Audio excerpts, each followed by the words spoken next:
Na jana rais akiwa Kericho, nimemwambia viongozi wa Kericho na wale wa Meru na wa Kiambu, hii Mlima Kenya na Rift Valley ndio ngome ya kisiasa ya Rais William Ruto, na hatutaki kelele katika Rift Valley na katika mlima, kwa sababu tukiwa na kelele huyu rais atamaliza wakati wake, hatutasaidika. Ili wakati ya kushikana kama simiti, tuongee in one voice, tuchukue mali kwa huyu muungano.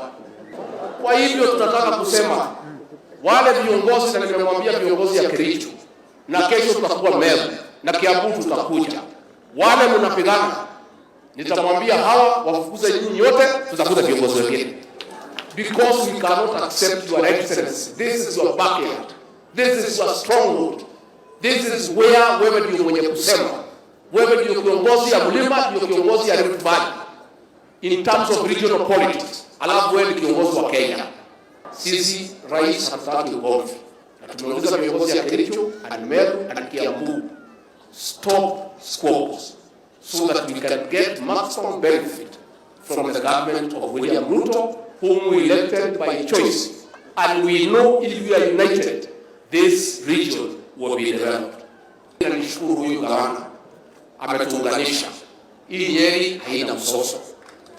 Ukiwa na maneno gavana, utuite, tutakuja tumekimbia, wewe ndio kiongozi wetu hapa, ndio tuweze kuvuna kwa serikali ya huyu rais.